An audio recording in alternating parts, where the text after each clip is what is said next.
On today's episode, if you're not sure what happened last night, don't start with, did we do anal? Turkey, and I repeat this, turkey should never, ever be made out of tofu. And keep your sex toys at home. They don't belong at dinner. At Advice Unfiltered, episode 41.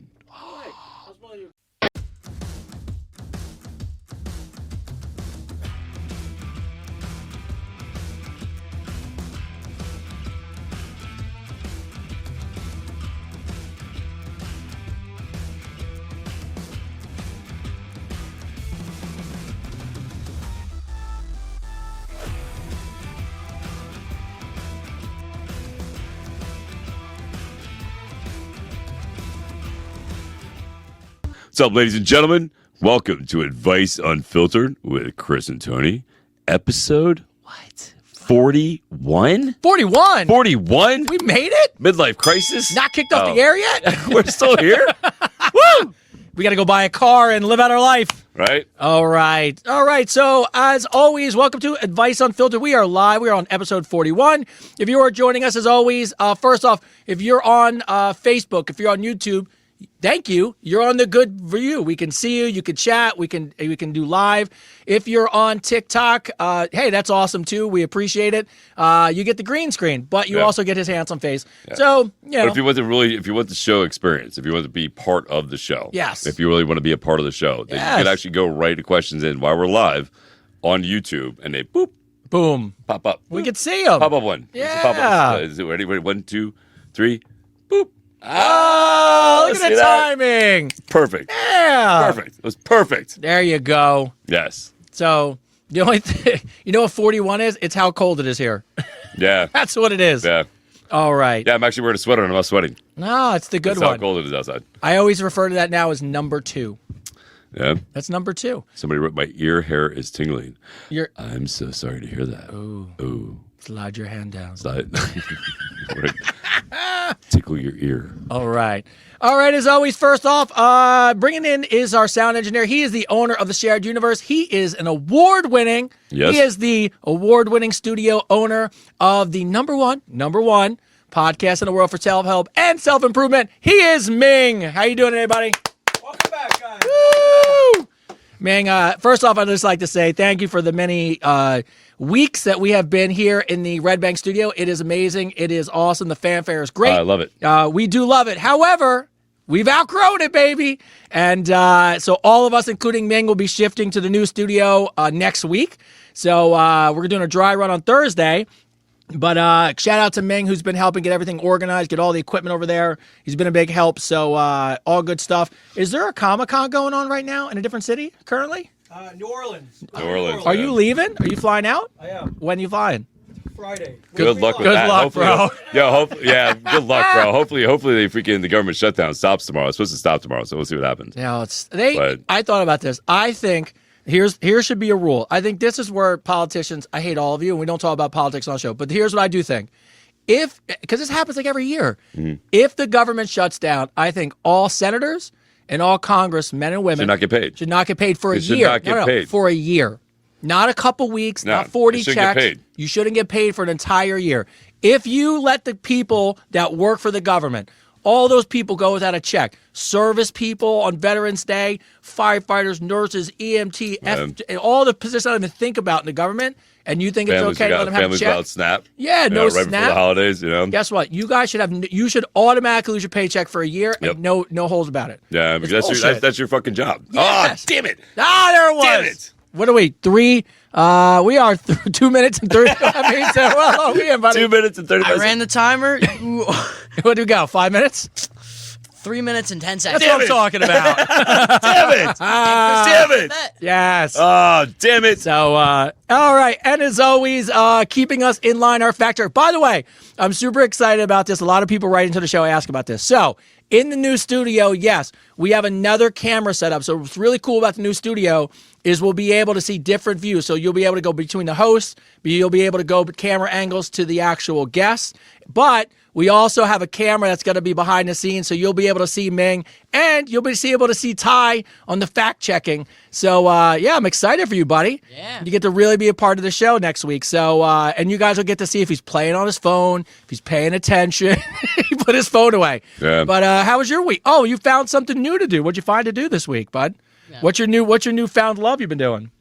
I've been snowboarding a lot. Inside, right? Inside. Oh, yeah, you've been going there a lot to American Dream? Yeah. Can you get like a season pass there? Yeah, you can do like a monthly membership. Is it monthly? Can you do yearly? I think you may be able to do. I have to check it out. We'll check it out after this. Okay. All right. So my man's been snowboarding, which is, I mean, it's so dope. He gets snowboard inside, which yeah, is it's pretty great. cool. And by the All way, year round.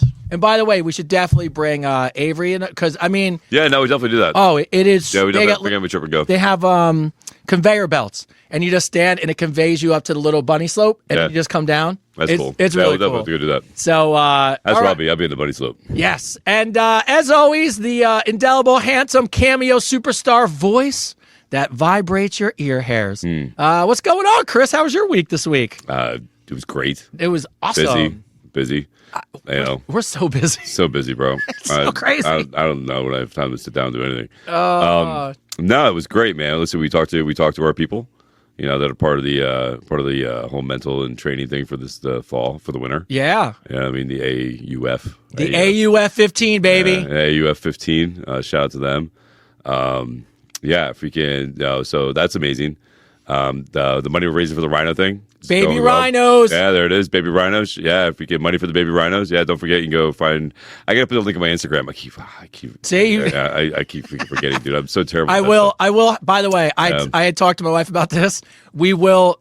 I will. Now I shouldn't even tell you guys, but we will in the very short media time. We will have an assistant for the two. Yeah. I need an assistant. So- it's just crazy. Yeah, it's getting to be Yeah, a lot that's right a now. little- it's a little much. So if anyone out there wants to be the Advice Unfiltered assistant, Yeah. hit me up.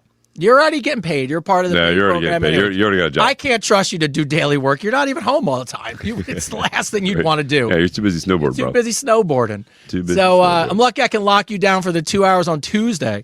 So so hopefully we'll get an assistant. But yeah, we've had been a busy week. Yeah, what we did a movie. We did a movie. Bro, that Thing. was. What'd you think? Thing. It was fun. It was I awesome. had a great time. Shout out to Christian Man and the whole crew that was there. Yes. It was a lot of fun. Great people, very nice, great environment, man. They let me improv a little bit. They So let you fun. improv the whole thing. The whole thing. So if you see the movie Tree Lights, Yes, you will. you see the movie Tree Lights. Shout out to Christian and his movie Tree Lights. Shout out again, Tree Lights. Tree lights. It'd be the first movie I'm ever in. I actually got lines. You're a huge piece of the movie. Piece of the movie. That's cool. Yeah, I'm in it. I'm in there. So if we can, hopefully it turns into something. Nah, hey, I told you, I won't even say it on air, but it's already turned into something. Yes. Yeah, so, Yeah. but we had so much fun. You killed it. I mean, here's what's interesting about Chris, for you guys who don't know him. Well, nobody knows him but me, really. Mm-hmm. But the same energy that I see him bring to the gym, or I see him to bring with his clients, or I've seen him bring anywhere, is exactly the same energy everywhere we go. Mm-hmm. And when we go into a place, this is what one of the things I really admire about you. You have there's no fear in your, like, you go meet everybody. I was telling you this, like, Yeah. the camera guy, the person getting the coffee, like, you take the time to say hi to everybody, introduce yourself, you ingratiate yourself with the community of people there, and then from there, they love you, they buy in, Yeah. and then it's just it's off and running. Yeah, no, It's great. It's great. I love It's it. great. Well, here's the thing, man. I'm always very happy to meet people. You are. I'm always very happy to meet people. You're 'Cause, sincere about that, too, and by I the am. way. I'm very sincere about that, because I think everybody's special. I really do. Like, I know You do. It sounds fucked up. I think everybody's special, and and I think it's one of the things that we forget about in life is that everybody thinks about experiences or places, right, or doing stuff. But sometimes a really just great experience is meeting somebody new. Yes. Like it's great experience, like, and then finding out what they do and what the interesting lives they live. And it's a great segue into last night. Me and Tony. yeah. Me and Tony went to the award show, the Singles Awards, and we met a whole bunch of people that have great podcasts and everything else. And we met like the producer of Batman for DC, freaking the podcast. Yeah, It was just amazing. You know what I mean? It was really cool. Met Hassan, the comedian. Yeah. Very nice guy. Freaking, we met some really cool people, man. So yeah, like I love doing that. I love meeting people that do amazing things and talk about their stories. 'Cause everybody's got a story. And I think sometimes the best experience you can have is listening to somebody's story. The very first day we did lunch, right? Like me and Chris like decided to do the podcast, and we still don't really know each other. I found the studio. We go meet Ming. We meet him. It's great. We actually meet at the Bell Works, is where they film Severance for Apple, and that was really cool. So we're at lunch, and so it's the first time I'm really hanging out with Chris. Like we're just like, hey, let's get lunch. We'll get to know each other. And you said hi, like in a very nice way, to the host, the waiter, the food runner. Like you made a point to say hi to everybody. And I remember going home to my wife and being like, he's actually like that. I was like, I can see why he's a successful trainer. I was like, because that personality that you see at the gym I watched it in public. That's me. Or like, I don't know that, like, if I'm that way at work, I don't know that I carry it outside, but you do. No, which is, I guess I tell this all the time. People always say, man, like, they're always sort of surprised that I'm exactly what you see on my social media. I'm like, dude, I'm too stupid to pretend to be anybody else, right? Like, I don't have any time to pretend to be anybody else. Pretend I got a deep voice. Pretend I got hair. I don't have time for any of that. That's stuff, a lot right? of pretending. It's a lot of pretending, bro.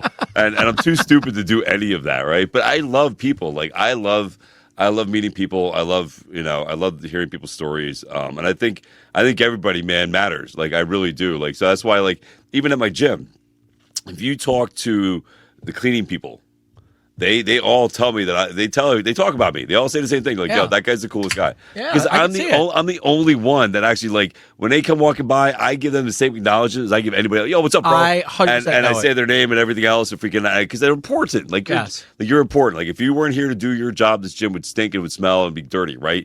Your job is highly important to my job. You know what I mean? So I want to know that I appreciate you. Yeah. You know, I appreciate what you do. I appreciate your job. I appreciate, and I used to be that guy. Like, dude, my hands aren't rough for nothing. Like, freaking, I used to be that here, wait.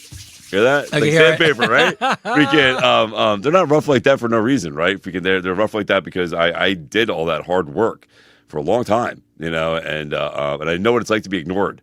I know what it's like to be sitting there doing something at somebody's, yard, somebody's house, and be treated like, you're not even there, right?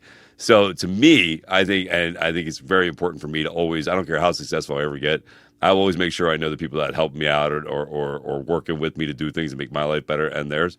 I always give them the acknowledgement. They deserve that respect. So I always do that. Yeah. And it was really nice because when you go to events like we did last night, it was really fun because there were people who just came up to us and didn't even know we had a podcast, and we're just like, I know you guys from the internet. Yeah. And it was so crazy. Yeah, we got recognized, people. Yeah, and people probably from the Signal Awards are watching tonight because they know we go live. They are, man. Shout out to you guys, man. You guys are awesome. Yeah, we met a lot of cool people. Yeah. The best, though, I mean, this is the universe telling Chris he's going in the right direction. So me and Chris are walking to do the photo shoot that you get the award, you just photo shoot. And me and him are talking, and he goes to the bathroom. And this lady comes over. She's got the mink. Like, she's all done up nice. It's all right, the fur coat or whatever. And she comes over and she goes, you two are podcast hosts, aren't you? And I'm like, yeah. And in your head, you're kind of like, yeah, well, I mean, we're at a podcast thing. But yeah. She goes, I've been watching you guys. I can tell from the dynamic. And then she goes, and then I heard your guys' voices. And she goes, you're definitely podcast hosts. So, I'm talking to her, and I'm just, and she's great. She's super nice.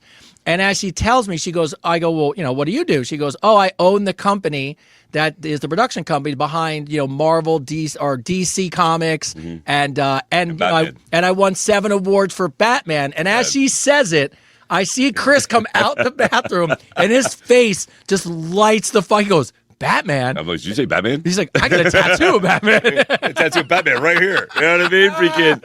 And so it was so funny. We're staying in line. I'm like, just so you know, I don't know if you know this to me about, but I can be Batman. Yes, she was excited. I'd make a good Batman. The host of the show, the podcast were excited. Yeah, that was cool, man. They were good people. Yeah, so we met some really cool people there. The movie thing was fantastic. I got to be a studio assistant. I'm in there turning knobs, running chords, making jokes, and but Christian, they were so nice to us. Yeah, they were great. So, it was great. It was great. It was a great social gathering. Yes. It was very nice, very well done.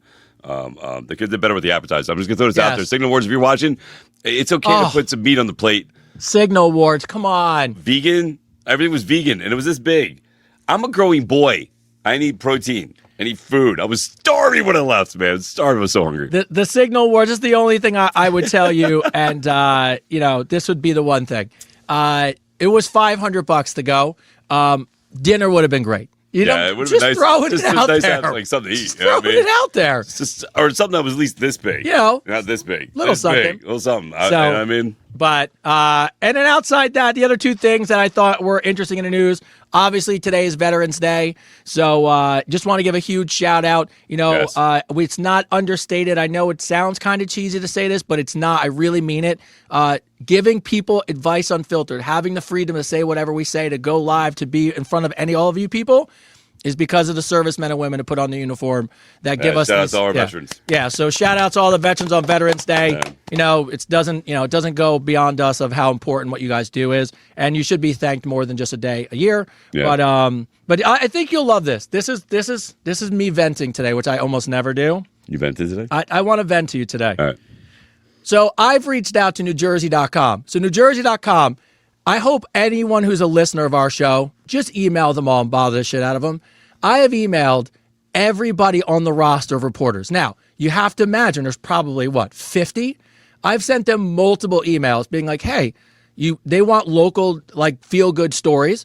Here's a great story. 2 local people that just started a podcast out of nowhere win the listener's choice to be the top podcast in the world for self-help and self-improvement. I'd invited them to come to the studio to meet us, to do just to do a nice piece, just a little something nice in the news, a little positivity. Not one person in a month has emailed me back. Not even Wow. said hi. Wow. All right, NewJersey.com. Here's the news you ran today. Let's see. Killed, died, Trump, Ferris wheel, MAGA, and Starbucks has new coffees. That's your top stories. Let's see. Don't leave your car running. Tips for not leaving your car running at a Wawa. That's the top headline of today. Wow. So I love the fact that your headlines suck and I pay for NewJersey.com, but when people in the community do something nice, nobody wants to respond back. Kudos to NewJersey.com. I just want to throw it out there. You're not coming to visit us anyways. So, it is what it is. Yeah. I know that was my only, it's been, That's the first time you're here, bro, it's Tony been Benn. bothering me So funny. for weeks. So listen, since we're talking about publicity stuff, Yes. I want to give a shout out to Mike the Situation. Ooh, okay. I Oh, wanna give a shout out. yeah. So Yes. Mike the Situation is this Thursday, which he invited us to come to. Yes. He has the grand opening of his first rehab place. Yes. In Tinton Falls, right? So if anybody's out there at Tinton Falls on a Thursday, 12:30, Yeah. we'll be there. NewJersey.com will probably be there. Yeah, that's what I'm saying. That's what I will see them. That's what made me think of it, right? I walk my But yeah, money shout. I will give him a shout out to Mike. Congratulations, bro. Yeah, hell yeah. Fucking very proud of you for changing your life, man, and opening these rehabs to help other people. That's amazing that you're using your talent to do that. It's a good thing you're helping other people out. What's amazing about him and I have to imagine it is the I love reading this shirtless thing. We were He did. I'm still fine with it. But here's the thing. I did not. I love the fact that Mike the Situation goes on a TV show and he's known for the craziness that goes on a Jersey Shore, which is fine. But what I really respect about him is that he didn't allow that to just pigeonhole him as that person. And since, he's had the show and the success, and that's great. But kudos to him for really taking that fame. No, he changed his whole view on life, right? Yeah. Like that takes work. Yeah. I know personally. Yeah. I forget how hard that is, man, to go from that dark place to be successful. Want to actually not just be better for you and your family, but then actually take that experience you had and use it to help other people, which is what a superhero is. So shout out to you, Mike. Thank you for the invite. We'll definitely be there. If anybody wants to go, give them support. It'll be in Tinton Falls. It'll be a big event. There'll be food trucks there, the whole line. Yep. So all right. And as always, we got a couple shout outs and then we'll get into questions. First off, I don't think we'll ever, First off, I don't think we're ever going to top a Melinda shout out. I think it was one of the most heartfelt shout outs. We have had so many people write in supporting you, Melinda, which has been great. I'm so excited for you and what you've accomplished. We're excited for you for what you're going to accomplish. And I know you listen, in the next stage as you continue on your journey, which is awesome. Mm-hmm. But we had a couple other ones that I want to share. And what I want to what I want people to know when we read these shout outs, it's not so much about shouting out me or Chris.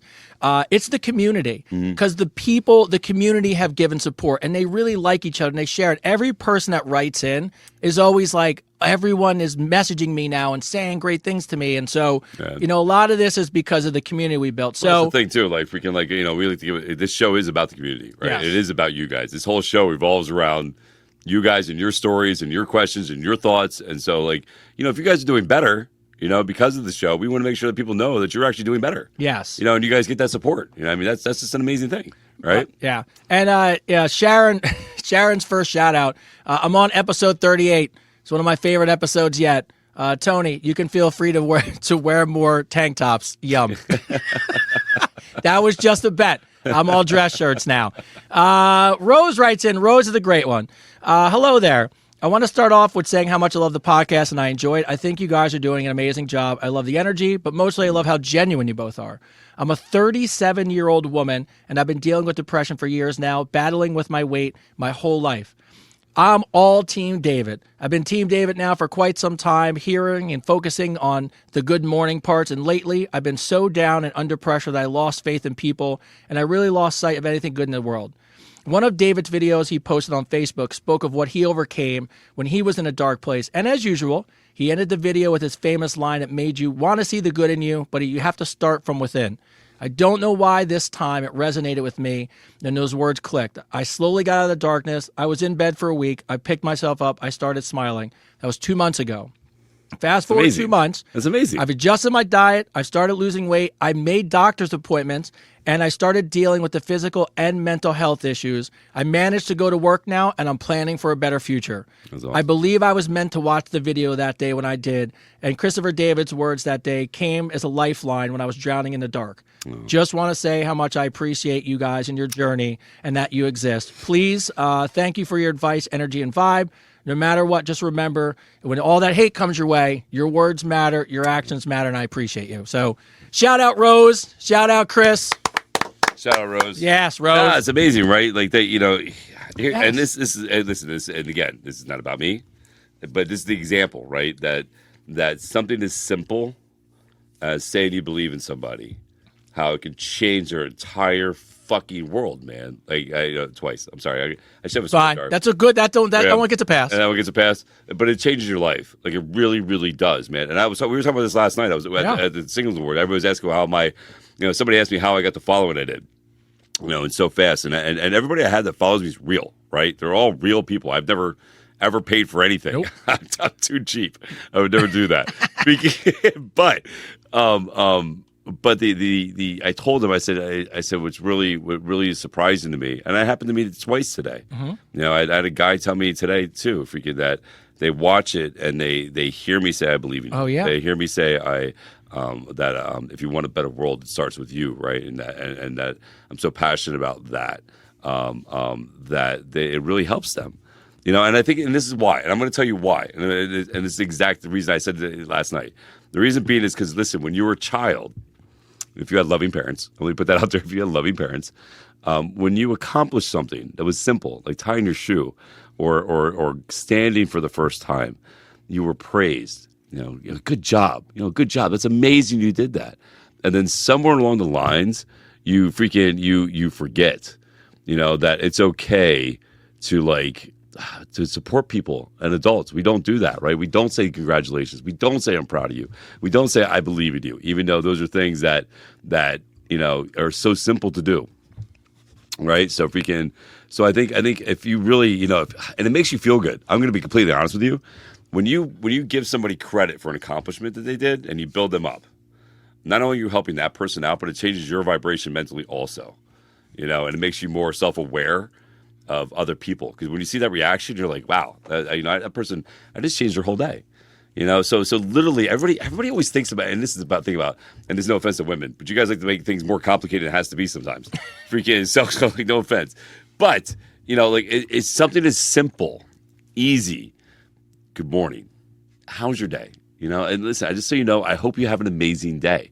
Like that, those simple words right there can change a whole person's visual of their day and a whole perspective of their job and everything else during that day.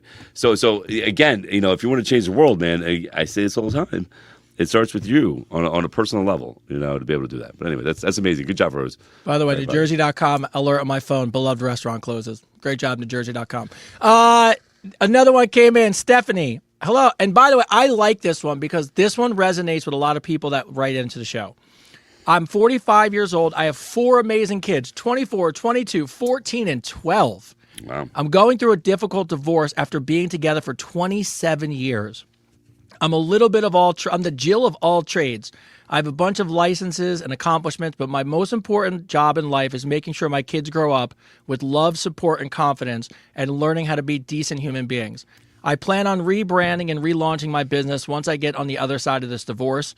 I would consider myself to be health conscious, and I'm on the physically fit side. I've been in Taekwondo since I've been 5, boxing, and I hit the gym. Love that. Love all that. It's awesome.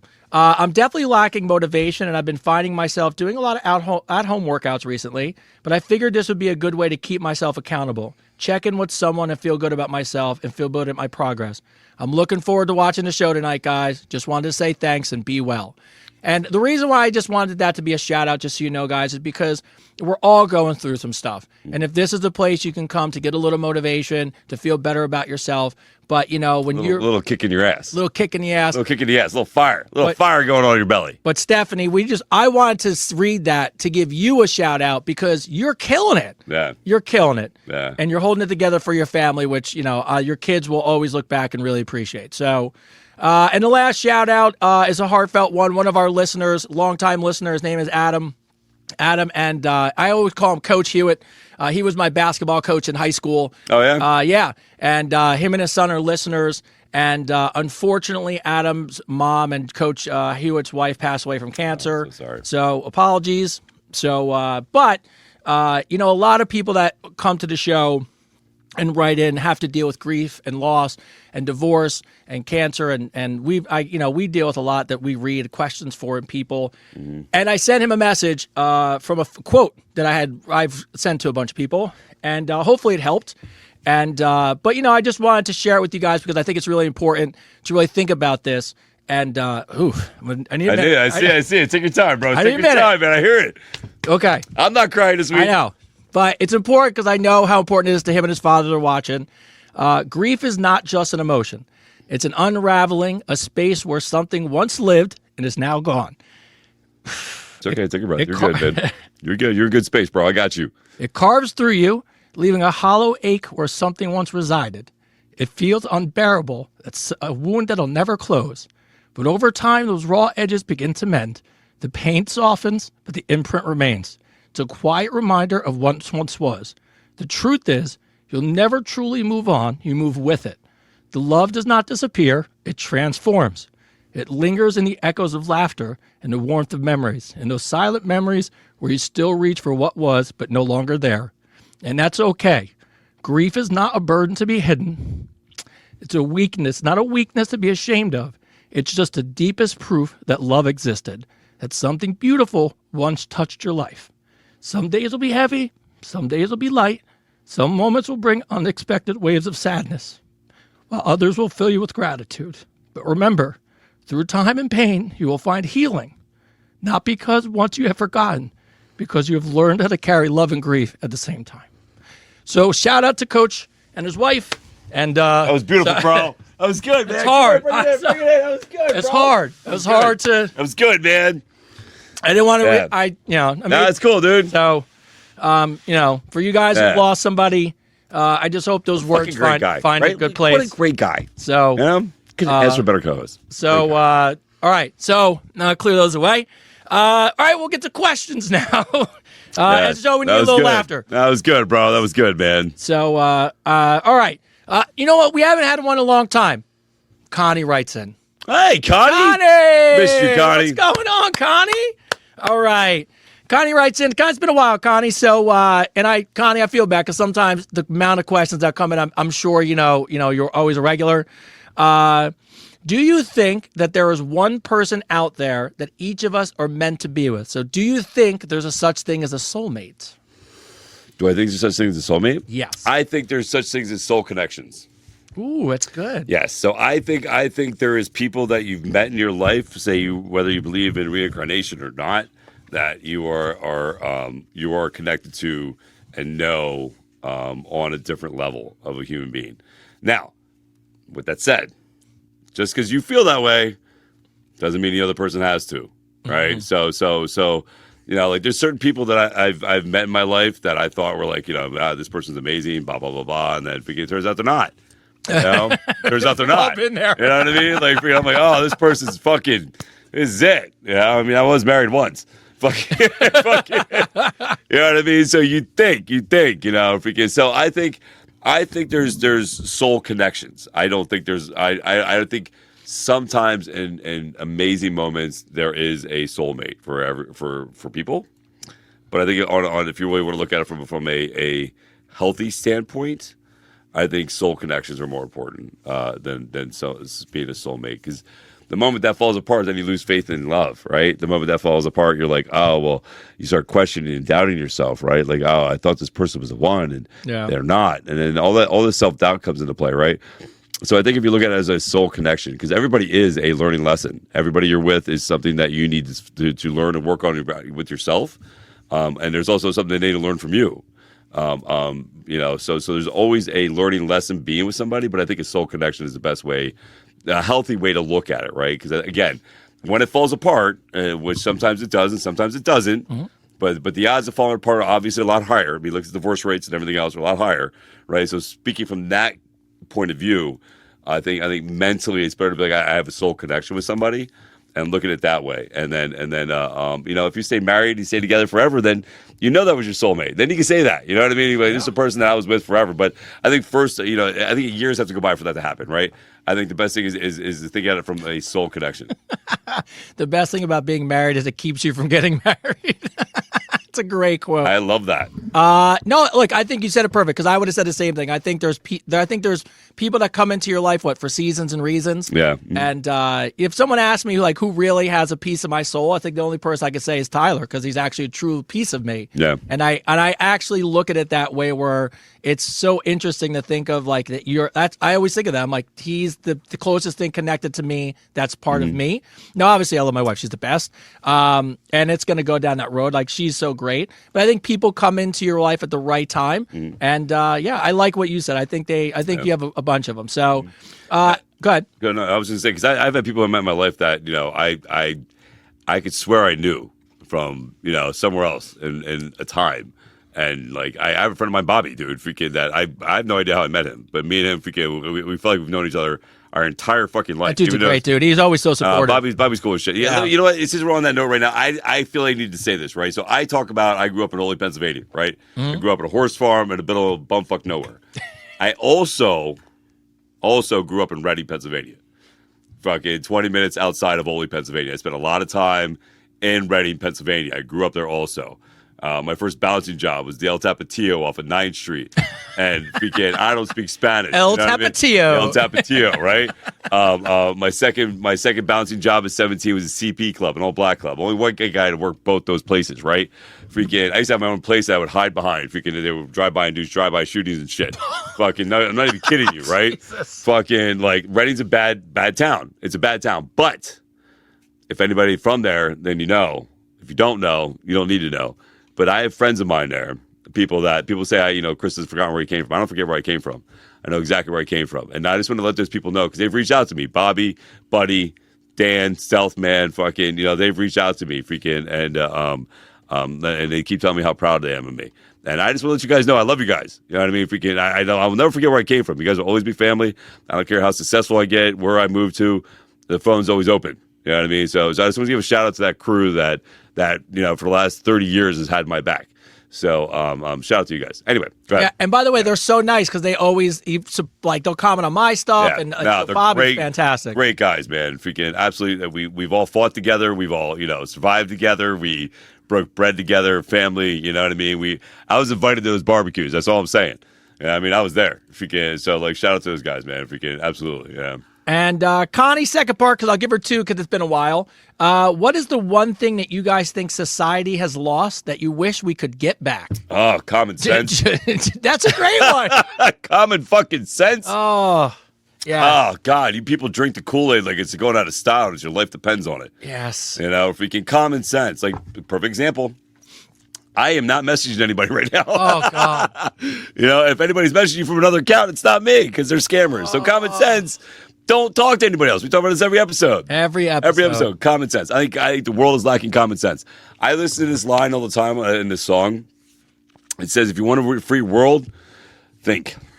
Yeah. You know, think. Like, actually put some common sense behind some shit and fucking think. Like, you know, hello.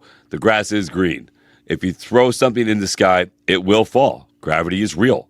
You know what I mean? You're saying like, the Earth's not flat? Is that what no, the Earth's not flat. What the fuck are we thinking, man? Like, what is going on? Oh God. We should have a listen here. So that's like 4, right? So I swear 4 times now. I think no, is it higher than that? Yeah. Somebody should be keeping count. We should have a tally. So We should have to tell you how many is. times Chris swears in the show. So- One second, let me get the tally up. I would agree. Like I think I can't. People without common sense, and the other one, because you've said it, so I'll go a little different direction. People are so quick to believe anything. Yes. Nobody wants to stop for a minute and think on their own. Nope. Just like we were just talking about, is this common sense about, you know, when you're thinking about something about making sure people on Snap get benefit? Like, not that we're talking about politics, but I'm just like, there are just common sense things that you'd be like, oh, that's yeah. Why wouldn't anyone just think that makes sense? Or, you know, it just when I see some of the stuff, I got to shut the internet off occasionally because I get mad at how stupid people are, and just that idea that you could just give someone a headline and they'll run with it like it's the truth, like they know it. Yeah. And then when you disprove it, they go and they brush it off, and I'm like, be better students, people. Be better students. I think common sense and true accountability. Yeah, You know what I mean? Accountability. Those memes. Yeah, accountability. Like, accountability is huge, man. Freaking, like, people don't want to be accountable for any of their shit. No. Everybody wants to blame everybody else, man. You know, freaking, I get it. Life is hard. I nobody understands that better than I do. You know, freaking, I understand how, you know, things can be thrown at you left and right. And I used to have this saying, man, listen, I'm just bobbing and weaving, and I'm hoping for a good hit. You know what I mean? Because life keeps throwing punches at me. You know what I mean? If we can, I had this mindset that, and I'm not blaming my parents, but here's a catchphrase that my mom has said my entire life. I go, Mom, how's your day? How you doing? Oh, you know, I got a headache. Oh yeah? I was like, freaking, so, you know, what are you doing for your day? She's like, you know, life's a bitch and then you die. And freaking, you know what I mean? And that mindset, that right there, you've just shut off everything good that could possibly come into your life. You just literally just put out there in the universe that life's a bitch. Well, guess what? It's going to bitch right back at you. You know what I mean? It's going to do that. You know what I mean? So I think changing your mindset and being accountable, you know, is huge, right? Because the moment you take accountability, you take control of your life, good or bad. You know, yes, that was me. I fucked up. I did bad. You know, if you can, that was me that messed up, and being accountable for it, and then apologizing for it, right? Saying you're sorry for it, whether they take your apology or not. The idea, the emotion, the idea of it, the respect behind it, because you're not just respecting that person for apologizing and being accountable if that's the mistake that happened, but you're also giving yourself respect. You know, accountability is literally accountability is respecting yourself. It's 100% respecting yourself, just like going to the gym. It's 100% respecting your body and yourself. So I think those are the two things: common sense and accountability. Absolutely. Yeah. All right, this comes in from Alex from Berlin, Germany. Germany. Du hast mich. All right. Hey, Chris and Tony, I love Rammstein. I got a ranking question for you. Ranking question. What are we ranking? All right. I love rankings. I feel like this one might start some arguments in the audience, but But can you guys put these in the order of importance for a guy? Uh-oh. Okay. Here's the 5 things that he wants us to put in order: personality, finances, penis size, potential, and being a good person. So when I read his thing, it's like to you as like trying to date and be out in the world and how people view you. What do you think people want to find is the most important thing for a guy when someone's trying to date you as a guy? Is it your personality, your finances, your penis size, potential, or being a good person? Where do you think women would rank those things for a guy? So this is a woman's ranking? What she thinks is important for a guy? Yeah, so he was saying that people are trying to say things that he should like work on as a guy. And he's like, and they were talking about things are important, like when a woman's trying to date a guy. And he's like, these are the 5 things that people keep telling me are important, but what's the most? For a woman? Yes. about a guy. Personality, finances, penis size, potential, and being a good person. potential, and being a good person. Yeah, that's Instagram, right? Yeah, I can't figure that out. So I What? know it goes to the 916 now because of the way they're doing this new system. See, it's Instagram. But yeah, Oh. yeah, they did some weird thing now where there's a new 9x16. Doesn't make any sense. We'll figure it out next week. Ooh. YouTube and Facebook. That's where you live, people. All right. So So personality, finances, penis size, potential. and being a good person. Okay, so I'm going to say first one's personality. Yeah, I would say personality. Too. Personality is a big one. That would be number one. That would be number one. Finance is definitely number two. I would 100% agree with you. Yeah, finance is number two. I think potential is number three. I definitely think being a good person is number four, and five is penis size. I don't think they really give a shit. Fucking, I definitely personality for sure, finance for sure. They're like 1A, like they're right there. There are some people who will skip you past personality, and be like he's rich, it's fine. We know because we answer a lot of questions on this show. But personality 1, finances 2. I would say being a good person's 3. I would go. You put that above potential? Yeah, I would. I Really? think, I just think if you have good Well. finances and you got a decent personality, you're probably heading in the right direction. You probably already have potential. Yeah, You're right. that's Okay, what I'm saying I can see that that. way. I can see that. Then I would put potential, and then I would put penis size. Yeah. So, hope that Alex. I hope that helps you. Hope that's good for you, Alex. And listen, if she tells you size doesn't matter, she's lying to you. She's also lying. She's also lying to you, but she's lying to you because she cares about you. It is in the top 5 though. It is the top 5. That's so sad. Grace from Istanbul, Turkey. What's up, Turkey? Yeah, Turkey. We gotta today. be following in Turkey. I love Turkey. I can't, I mean, if we can, there's some guy I suppose they look like out there, some actor. Is there? Yeah, some guy. Oh, I thought you were going to tell me there's a Turkey dating site, and you're. I'm probably on that too. I know it's Greece or something, right? Yeah, I'm probably on that. If we get, I'm 53 in Australia. It's because they're always a day ahead. So I'm 6 years older there. Oh my God. Hey, Tony and Chris, if you had to give women a few pieces of honest advice on how to keep a man happy, what would you say? And in reverse, what would you tell men about how to keep a woman happy? So let's start with the first one. All right. What is an honest few pieces of advice that we would give women of just how to keep a guy happy? I think we talk about this a lot. Yeah, we talk about a lot. We talk about this a lot. I think one of the easiest ways of keeping a man happy is keeping interested in him physically. Yes. It's an easy thing to do, right? Like tell him, like smack. Listen, I love women like getting smacked in the butt, right? It makes you feel good, right? Your man comes up, he's like, give a little pat on the butt. What's up, babe? Men like that shit too. You know, they like when their lady comes up and go, give them a little pat on the butt, a little squeeze, and it's like, hey, honey, you know what I mean? Like they like that too. So I think, giving that what I miss? Dana. Oh yeah, that'll do it too. Do it, Dana. You can put that up. You can bubble Put that up. You can bubble that. Great head. Yeah, Dana, great head. Yes. That's what I'm saying. Smarts. Head smarts. Head smarts, Dana. Head smarts. Now, men are easy. I think men are easy. I think the more you keep that sex energy alive, let him know he's physically attractive to you, and then somebody put food. I agree. Yeah, food. Yeah. You know what I mean, men are easy, man. I think that's the best way to keep a man, feeling loved. Right? We are physical creatures, and I think just give him a stare in the eyes. I think sometimes just giving a look, right? Just giving that look, making that complete eye contact when they know, and they're like, she's into me. I mean, that right there is just that subtle thing. It doesn't have to be full on great head, but you can literally just do something with an eye contact, right? You can actually just make eye contact and make that man feel like $1 million. Like it's that easy for women, for men.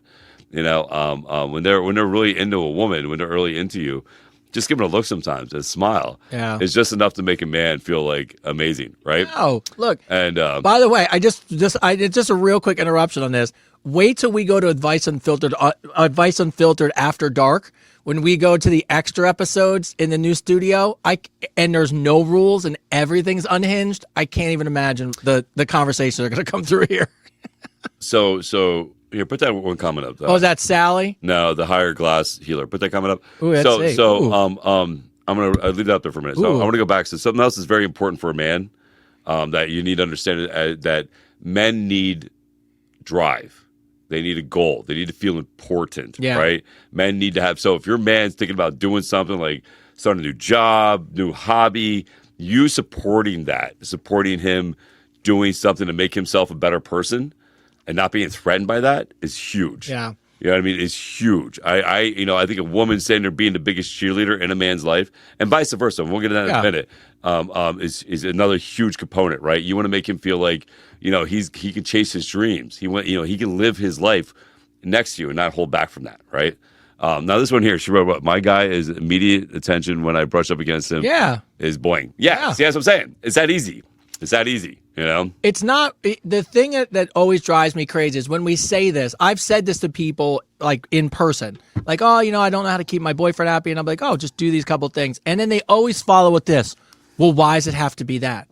The fact that I'm giving you the answer and you're still trying to make it, yeah, you're trying to make it more complicated. We're not difficult. Like I say this all the time. Women make things harder than they have to be. I just thought that when you said it. It's not that difficult. But I think the reality of it is who care if you really love somebody and they're truly like your other half. Whatever makes them happy is what you should be happy to provide for them. Yes. That's pretty simple. And then say for men. So men. 100%. So let's do the reverse. Let's do the reverse. All right. So let's talk about men. How do you keep your woman happy, right? And by the way, women, I'd love to see you write in the chat just so we can get some ideas from you too. But yeah, if you agree, let us know if you agree or not. Yeah, right? yeah. Ty, if you see some good ones, put them up. Yeah. So for men to keep women happy, here's the biggest thing men forget to do, is pay attention to the little things. To the little things, like when your wife gets her nails done, when she gets her hair done. When she goes buys, even though you don't want to spend a lot of money on shoes or clothes, and she does that, and she's wearing them, she's literally doing it to impress you. She's doing that to show you that she's still got it, right? So for men, I think doing the little things like surprise flowers. I love surprise flowers. I think giving somebody that you care about, giving them flowers out of the blue, just out of the blue. If we can, and having them on the table when they come downstairs. Yeah, there's little simple things you can do. Doing stuff around the house without them asking you. You know what I mean? If we can, doing something that you normally wouldn't do, just take a little bit of stress off their life, right? Just something like that. Just this little bit of effort, you know what I mean? And in areas that you normally wouldn't give effort into because you wouldn't think about it, right? But your girl matters too, right? Your girl matters too. What she's doing matters too. So as I said, for women, it's really good for you to support your man's dreams, your men's goals, and whether it be fitness or whatever, right? Whatever idea he has, whatever. It's the same vice versa.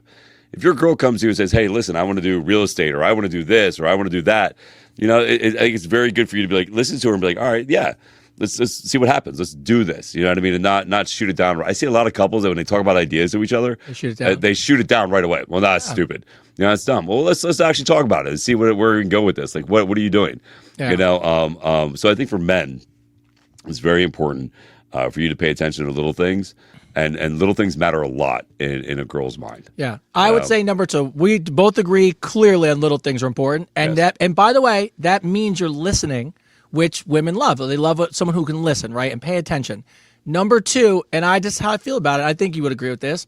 They want a man. Yes. My wife loves the fact that she knows I could protect her, but she could fall in my arms and cry, and I can be there for her. I could love her. I can be soft when I need to be. But if shit went down, no, that's the thing too. Like I'm just saying, like that's a big thing to feel protected, right? Yeah, no, it's a big thing for men to feel like for women to feel like they're protected by their man. I mean, I think it's very sketchy these days though because I get it, but I'm just bringing it back to what I agree. I think real men protect their real family. Men. Any real woman would want to look at her man and be like, it goes back to that guy that did that documentary. And he talked or sex, Starbucks, and Saks. Love that. That's a great one. It's better than Netflix and chill. I love that. Christine, that's a T-shirt. Oral sex, Starbucks, and what was the other one? And Saks. Yeah, I love that. That's a T-shirt. Yeah, no, I think so. I think it's very important to make women feel secure. It's very important for your family to be secure. It's very important for you as a man to make sure you can supply that security. Yeah. You know what I mean? For your family. You know what I mean? So I think that all that stuff's important. But yeah, that's what I would do. Man, I would definitely do the little things, observe the little things, pay attention to the little things. Women, I would definitely be, just let your man know he's hot. Let him know he's still got the flavor of the week. You know what I mean? Like you're still into him, Yeah. By the way, shout out Avery, as I just knocked off our thing. And shout out to my little man Avery, bro. It just reminded me of Avery. So, yeah. All right. Tommy from Nashville. What's up, Nashville? All right, guys. I need some help. I'm heading to my girlfriend's family's house for Thanksgiving. Again, I love her. Just saying that before I tell you this. Her family can't cook for shit. Last year, the mashed potatoes are gray. The stuffing was Gray? wet. The stuffing was wet, and the turkey was vegan. Wait, how can a turkey be vegan? They have the fake meat thing. Yeah. So, yeah. That is. Yep. Listen, I feel bad for you, bro. It's a tofu bird. That's what they call it, a tofu bird. Yeah. So, A tofu. I just want to let you know, as a man, just ruined all fucking Thanksgiving. tofu kills your testosterone. Tommy, you're screwed. So you need to fucking stop that shit right now. Tofu is terrible. It's like poison for a man. It really is. It kills your testosterone levels. It is not good for you at all. Well, freaking and women. I think it's one of the worst foods out there. To be honest with you, everybody loves tofu because it's just fake fucking bullshit. Freaking. But yeah, was that? I've been married for 38 years. By the Keep way, my man happy. So happy. Lots of yeah. By the way, She's smart. AUF ambassador. AUF. Oh, right there. Right there. Love that, Kathy. Oh, yeah, Kathy. Yeah, Kathy. There you go. No, but freaking stay away from the no. Listen, no. Listen, to quote Leonardo on social media, the guy who looks at it goes, no, thank you. No, thank you. No. Shout out, Leo. No, thank you. No. But he said, is there any tips that you guys would think? He's got to go. So how do I make it there without starting an argument? The only thing I could think of when I read it was, just be honest. I would eat before I went. Yeah, I would. That's what I would do. I'd eat before I went. Actually, you know what, dude? Listen, that's what I want you to do. Oh, I like it. I want you to bring your meal with you. I want you to just have like a bag next to you, a little bag next to you at the dinner table. And as everybody's getting their food, I just want you to bring out the Tupperware and just sit on the table, be like, I'm good, bro, and eat some real fucking food in front of them. Because here's what's gonna happen. Oh, this is good. Here's what's gonna happen. They're all gonna look at you like, but inside they're gonna. I want some of that. Yeah. I want some of that food. So this is what I would do. Bring it with you. Bring it with you. Set it down the table. Make them all jealous. Because what's going to happen is you're going to start a chain effect. Next year, everybody's going to talk about, listen, we want some real food. We want some real food. Real food. Yeah, that's terrible. I wouldn't even go, to be honest with you. I wouldn't even go. My wife was dating a macrobiotic Jewish man, so everything had to be kosher. Plus, it was macrobiotic Jewish man. Yes, a macrobiotic Jewish man. Sounds like some made up cyborg shit. So, anyways, everything was beyond vegan. It had to be not touched and all that stuff, right? Anyway, so she eats meat. So she goes vegan for I think 8 or 9 months, and they're at a Christmas party for work, and the company served wings. And she broke in the middle of the Christmas party. She tells a story. It's hilarious. She's in the middle eating wings. She has wing sauce all over her face. And the family taps her on the shoulder. She turns around. She's got a wing in her mouth, and she's eating meat. She goes, and that's the day the relationship ended. Yeah. Yeah. Good for her. Absolutely. Fuck tofu. Yeah, don't go with wings and meat. You ever see those people that do that? Like Joe Rogan talks about this. Freaking the vegan cat people. Oh, the cat's and dead. The cat's like later going. Not good for you. It's the dumbest shit ever. No, not good for you. No. Hold on. What's more dumb? Vegan cat, and this is gonna cause no issue. This goes back to common sense. Vegan cat, or people telling you that their 2-year-old hasn't chosen their gender yet. They're the ones with the vegan cats. The people. They're the same people. I watched this woman on the news tell the newscast with a straight face that the guy was like, "Oh, it's a beautiful baby," like what, trying to be nice, and she goes, "Yeah, the baby hasn't picked a gender yet." It's like, oh my God. Like, what the fuck? See, this goes back to my saying, I know people will probably be upset about this, but it goes back to saying, I think people should take a test to have kids. And if you fail the fucking tests, you can't have kids. Like, I'm sorry. Like, I have to take a test to drive a car. Come on. And I'm not raising the fucking thing. I'm not feeding it. It's not depending on me, but I got to take a test to drive that car to make sure everybody else is safe on the road, right? So I think you should take a test to have a kid. And listen, I'm not saying you can't pass the test eventually, but you should have to pass the fucking test. Oh my God. No, like what do you mean you're a kid at 2? Fucking, like, what are we talking about here? You're the same people as the cat kid. You know? Yeah, that's why I shut the news off. I can't watch it. I'm like, I just like, really, like, someone educated thinks that, like, I can't. So dumb. Danielle from Chicago writes in. What's up, Chicago? All right. It's actually yeah. So I had a guy pick me up for a shift after my first date at the hospital.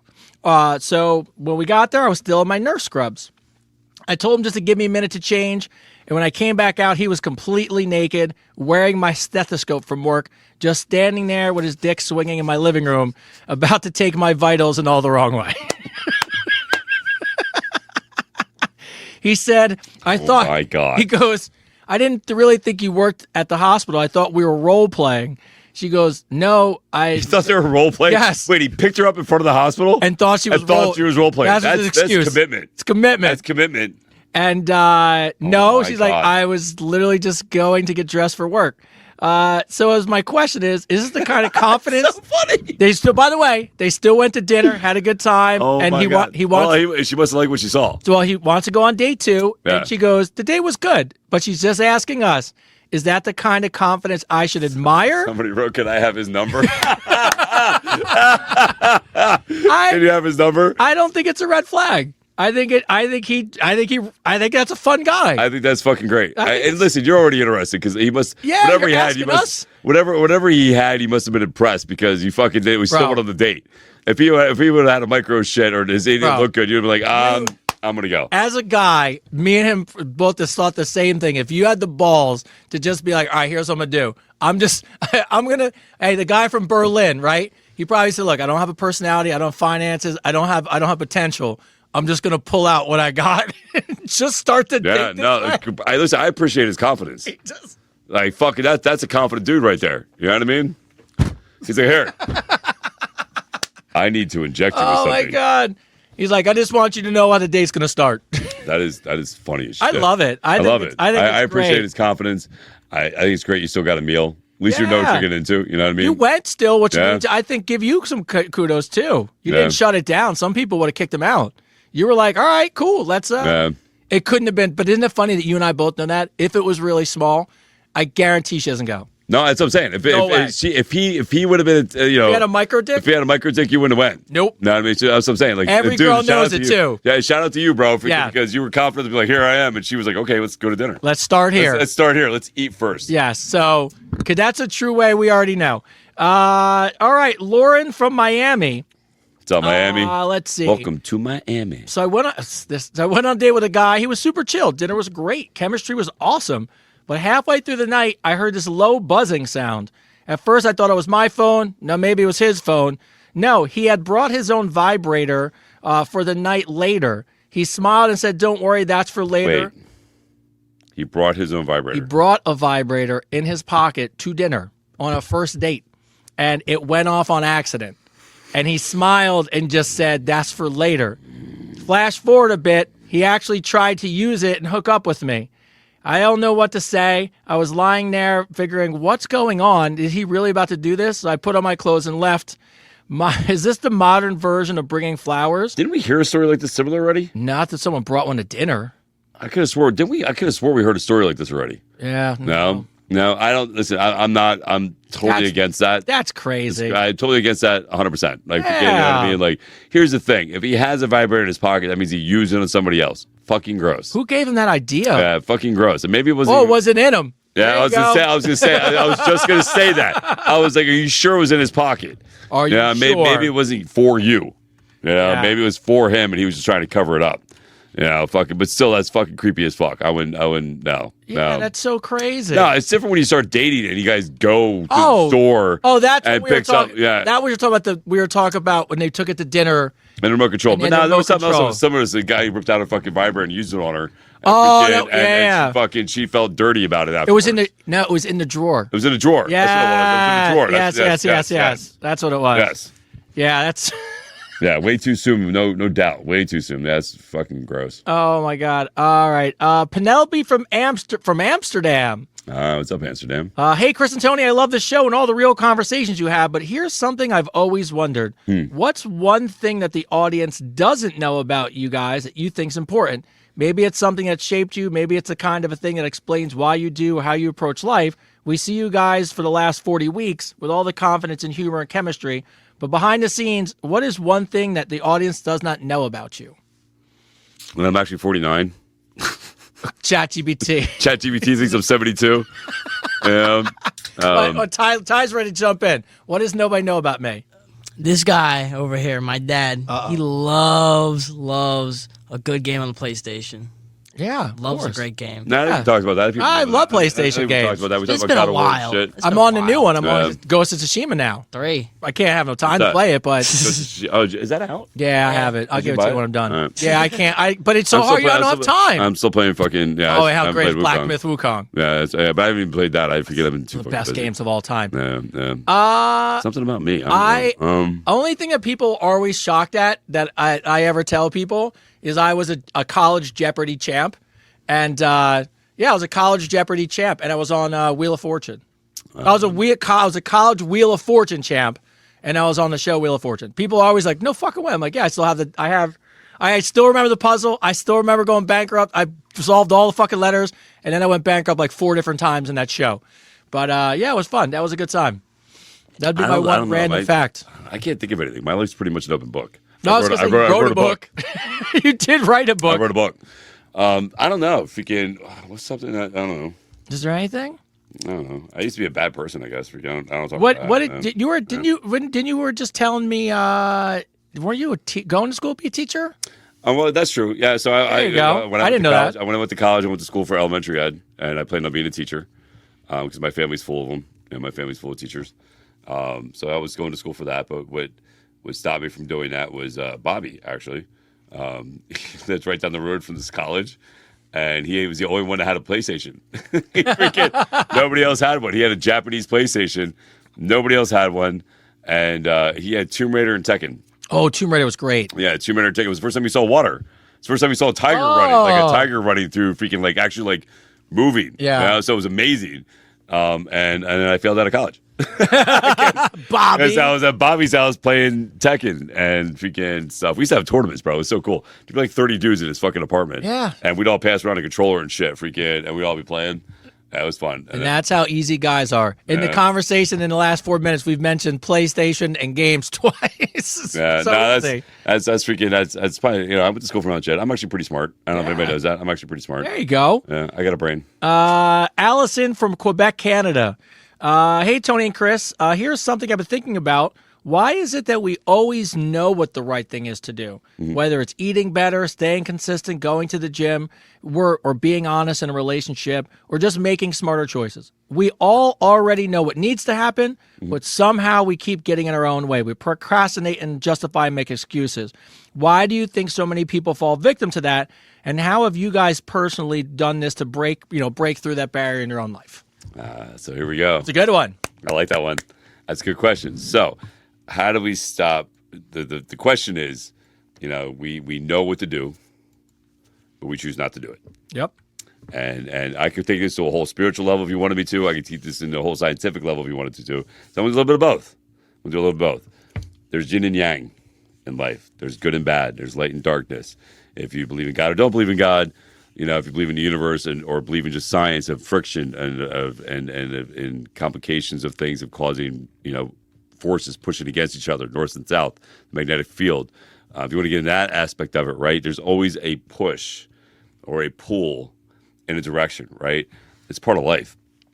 It's a growth process. It is how we grow as human beings. Because listen, if you choose, and I mean this, if you choose to do the work, if you choose to eat right, if you choose to read the right books and do the right things and take accountability, and you choose to love yourself and do all the things that you need to do to be a better person, the darkness hates that.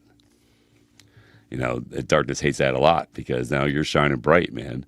So you're going to have things thrown at you to distract you, to bring you down. Again, yin and yang. We're pushing whatever you push out there in the universe positively, something negative is sitting over here trying to bring you back down. And the easiest way to bring you back down, the easiest way to pull that force down is to make you fucking lazy and to make you blame things on other people and to not do those things that you know deep down will make you better. You know, so what you need to do is not listen to that easy path. It's easy to listen to that path. Like, it's so easy. It's like working out, right? It takes everything. It takes every day. It takes consistency. It takes eating right. It takes work to be in shape, to be healthy. It takes work. The benefits are amazing. But here's the fun part. Once you're in shape, you have to stay at the gym. Because the moment you stop working out, the moment you take a week off, 2 weeks off, 3 weeks off, all your gains are gone. Takes nothing to lose at all, right? So doing the work makes you better. So what you want to do is listen to that inner voice. That's what my whole book's about, is listening to that first voice. That inner voice tells you what to do. Get up, go to the gym. Get up, go for that walk. Don't eat that fucking cheesecake. Fucking eat the fucking the chicken. It tells you to do those things because it wants you to be healthy. But the darkness, the yang of it all, wants to keep you centered in a dark place. But if you listen to what we tell you to do and you do the work, I guarantee you, man, that light. Again, this is my biggest thing. This is why I'm a big advocate for self-help and self-awareness and accountability, making yourself better.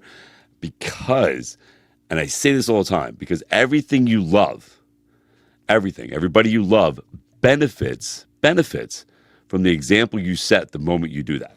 Yeah.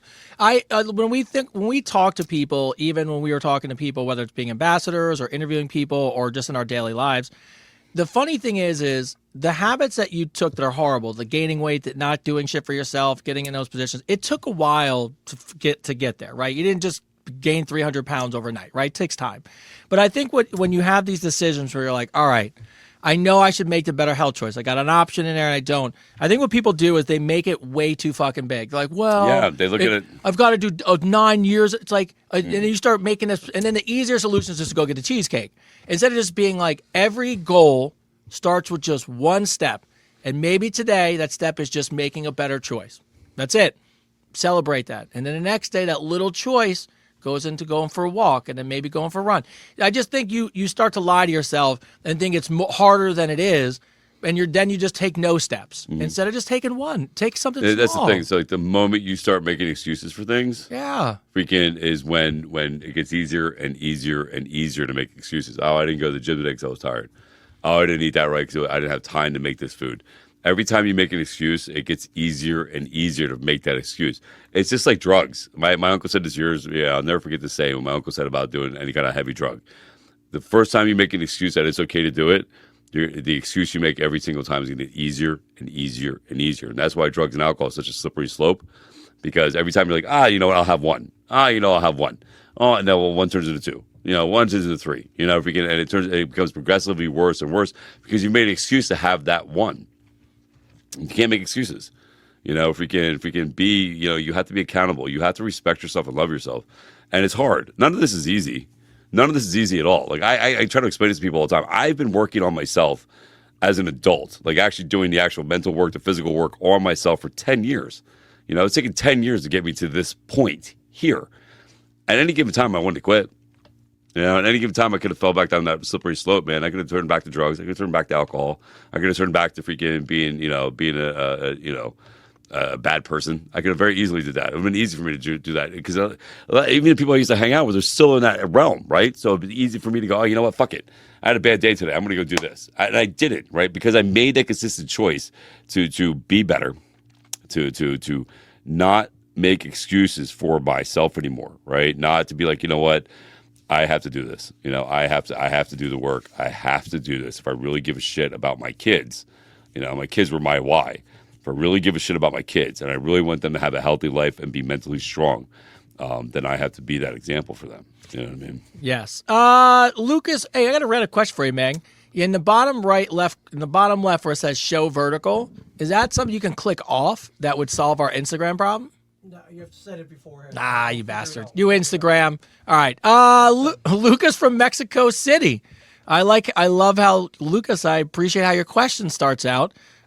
Did I stick it in her butt? All right. So it's yes. So my girlfriend and I got a little too friendly with tequila last night. I'll be honest with you. Last weekend, the night is a blur. We got blackout drunk. And let's just say we've forgotten a little bit that we were more adventurous than usual, but I can't remember what we did. I think we did butt stuff. I don't want to embarrass her or make things weird because we've never done that, but I also kind of want to know what actually happened. If it's something we both might want to talk about, maybe do it again. How do I ask her about a foggy night without making it awkward? And please just don't tell me the answer is as simple as just ask her. So what, they accidentally had butt sex? He doesn't know. He thinks they did, but he doesn't remember because he was blackout drunk. She did it to him or he did it to her? Wow. I think he did it to her. He did it to her? I was just I curious. think it could have been. Hey, whatever. I mean, I don't know with our fans. To each their own. Yeah, to each their own. Yeah. So that reminds me of that joke. What is bungee cord jumping and anal sex have in common? What? When the rubber breaks, you're in some shit. Like that. It's like a great dad joke. That's That's a great good dad one. joke. Great Right? one. Great dad. You guys keep that one. Keep that one. No. So freaking. Yeah, dude. Why would you just ask her? What are you worried about? It's your girlfriend. It's your for a long girlfriend. time. And Just maybe ask she her. liked it, Well, it's the only way to find out. right? I mean, I don't know unless she's walking funny the next day. I have no idea. Yeah. Like, why don't you just ask her? Yeah, you got to ask her, man. Hey, stop being a bitch, bro. Fucking just ask her, bro. The hell are we talking about? She's not going to be offended. Be like, look, did we? Listen, listen. There's been plenty of women that have asked men out there, is it in there yet? Yes, very true. You know what I mean? In the middle. So don't be worried about asking her. Did we? Did I pirate you? Did I You know what I mean? stick Booty. Did I pirate you? Did I pirate you? Did that happen? Say it like that. Did I pirate you? And she goes, what? You're like, your booty. Yeah. Did I pirate your booty? The one-eyed bandit. Oh, it's great. Just ask her, buddy. Yeah, just ask her, bro. And listen, let us know. Yeah, I would love. This is a good. Can I get an update? Can we get an update? Yes. Did it happen? Yes. Will it happen? That would be awesome. Should it happen? Lucas from Exorcist writes back in. Yes, it was in her butt. I'm like, thank you, Lucas. Yeah, right. All right, Derek. All right. Hey guys, here's the deal. I proposed to my girlfriend at TGI Fridays. Yep, TGI Fridays, because we had our first date there 3 years ago. I thought it would be cool, sentimental. It was the same booth. We got the same appetizers and the TGI Fridays. and the same server waited. That on was their us. first date. Yeah, they went to TGI Fridays. How long have you been together? 3 years. Go What? ahead. Didn't you work there? Oh yeah. I was like, yeah, you were a bartender there. Yeah, I mean, it depends how young they were. I mean, they could be a young couple for TGI Freaking Fridays. TGI Fridays. It was your first date and you went back there 3 years later? So I went back there and same booth. Felt full circle. Well, she didn't think so. Nope. She said no. Nope. She says it's not because she doesn't love me. It's because she deserves a better proposal than that, and she wasn't going to be able to tell people. She said, Yeah, you yes got to to put. No, TGI I Fridays. agree with 100% on that. 100 fucking percent. That's like you. First off, I can't believe she stayed with you after going to TGI Fridays. Like, the fuck would you want to? Why would you want to remind her of that? You know what I mean? Oh, by the way, honey, I took you to McDonald's. I got you the 99-cent menu our first date. The fuck are we talking about, bro? And this, I'm not trying to be mean, but you don't take somebody to TGI Fridays on your first fucking date. You don't take anybody to TGI Fridays on any date. Like, fuck, it's like going to Applebee's or Olive Garden. What the fuck is that shit? But what if that's the only thing in your town? Well, then, We live where you would never go because we have so many options. yes. But what you've been around the country, there's got to be places that only have a TGI Fridays and Olive Garden. But I guess. Unless you do some research. There's always a nice place to go eat somewhere. Yeah, Ty. You know what I mean? Dad's got to advocate. He's an ex-employee. He's an ex-employee. He's got to advocate for TGI Fridays. Got good French onion soup, man. No, fuck that shit. TGI Fridays. All fucking Oh, microwave shit. here's an interesting fact people don't know about me. I was a bottle flipping champ. Oh, yeah? Cocktail shit. Bro, once I learned that I could look good and make money flipping bottles like Tom Cruise, See, I didn't have to do that. I was all in. I used to make fun of people that did that. I'm not gonna lie. You don't I was understand how good he was at it. I went to No, I I understand. went to He like still has it. Worlds. I would work with people that were great. This guy Cody, fucking phenomenal. Fucking, he still does it. He's I wouldn't- champion, world champion guy. Does all this shit. By the way, Fucking- so it doesn't do you any good to be a bartender, dude. No, dude. He'd be sitting I there know. fucking. He'd be sitting there fucking doing flip shits. Everybody's going, "Can I get my Can I fucking drink? shot? Can I get my fucking drink?"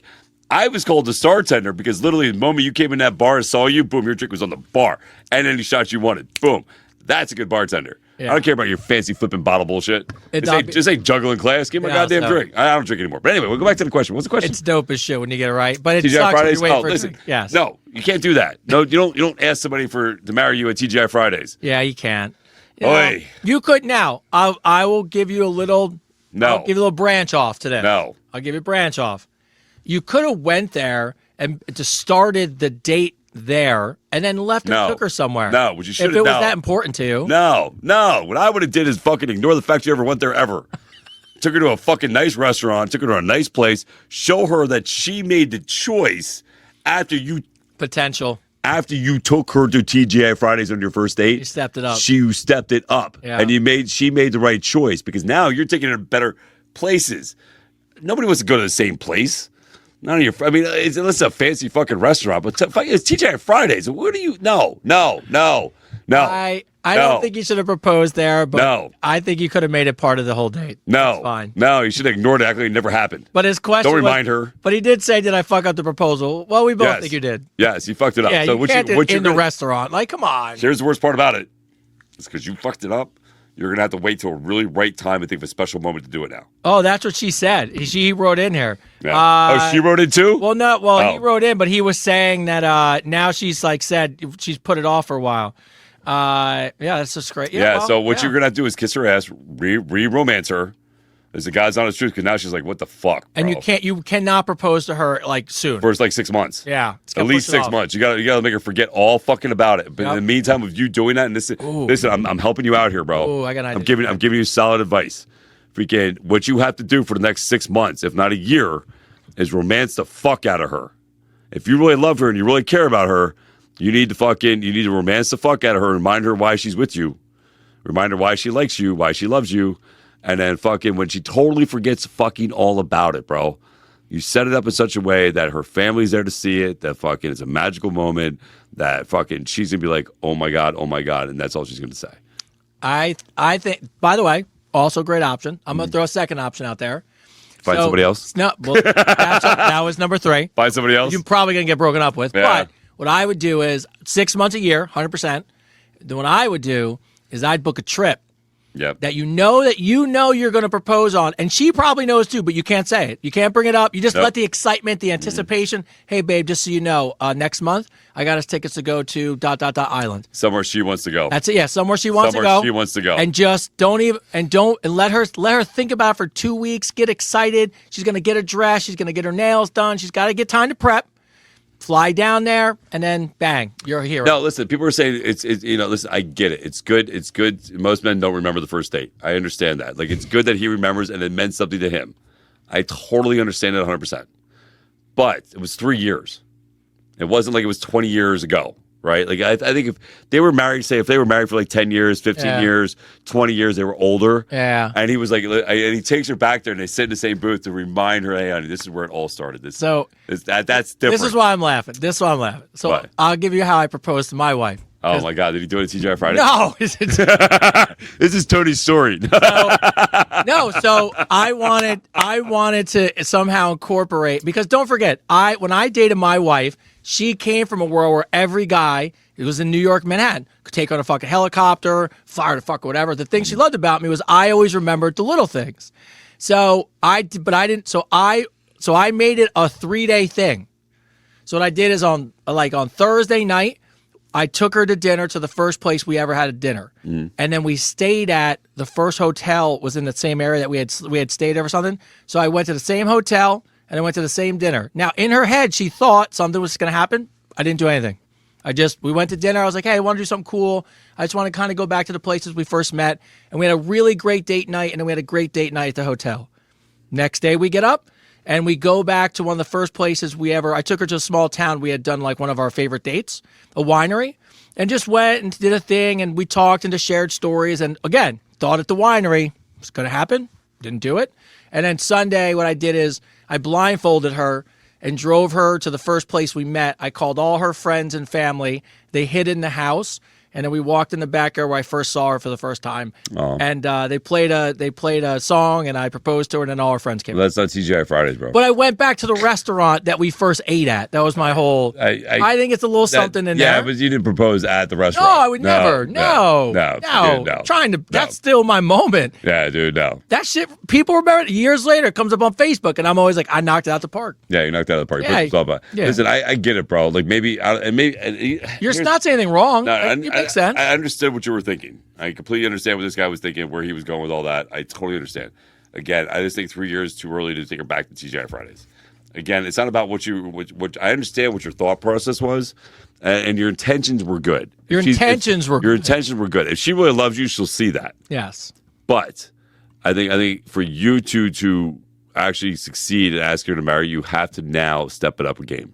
You know what I mean? And give it at least 6 months to a year for her to forget about it. So that way, if you really want to surprise her and do it right, you have that opportunity to do that. Because right now, if you do it anytime soon, it seems like you're just trying to make up for the fuck up. You know what I mean? You don't want to do that. You want to let her forget all about it. Yeah. Well, I think we both, look, if anything else, we both agree. Wait at least 6 months.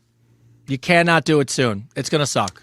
She lived in La Jolla. I used to live in San Diego. I used to live in Encinitas. So I know exactly where La Jolla is at. La Jolla is gorgeous. I almost kicked him down the steps. That's fucked up. Wow. Did you read that? It said at the top of Mount Soledad, and he forgot to the ring in the proposed? car, and I almost kicked him down the steps. That's one reason why. Oh my God! ex-husband See, bad, so fucked bad, up. bad proposal. Bad People proposal. remember. Yeah, I can't fuck that up. Yeah. We're getting close to the end of the show. We don't have time No for way, any more. really? Yeah, it's already. We got 9 minutes left. All right, and this one I picked because we never got a question from Moscow, Russia. Yeah. All Moscow, right. Russia. Anthony from Moscow, Russia writes in, "Hey, Chris and Tony, I got a question for you that's been eating at me lately. What defines success for you guys? Because what I see is every time I hit a goal, whether it's in fitness, career, life, it feels great for a minute. And then the bar immediately moves and the goal resets. And then you're Good. off chasing the next thing and the cycle never ends. It's like success never actually feels like it's finished. I'm always proud of what I've done, but I'm also feel like I'm consistently chasing something I can't catch. Is that where success is, or what would you think of that?" So I think it's a double-edged sword. I think that's what it is. It's a double-edged sword, right? Because one, it's good to be driven. Every human being needs a driving force, right? I think it's good to be driven. But what that tells me is that you are not living in the moment. And that's what that tells me, right? So what I see right there is you're conquering your things, you're doing your shit. But every single time that you succeed, you're not giving yourself the time to actually appreciate that moment. So the fact that you're not doing that is why you always feel like, you're missing something, right? Because what you truly own, what you truly have in life is this exact moment, right? Everything else is fleeting and nothing else is here yet, right? So I think giving yourself the opportunity to actually be like, I do the same thing. I self-deprecate all the time, right? I always question things. I always and everybody always tells me, of course, you've accomplished so much. You've done all these things. And they're right. I have, right?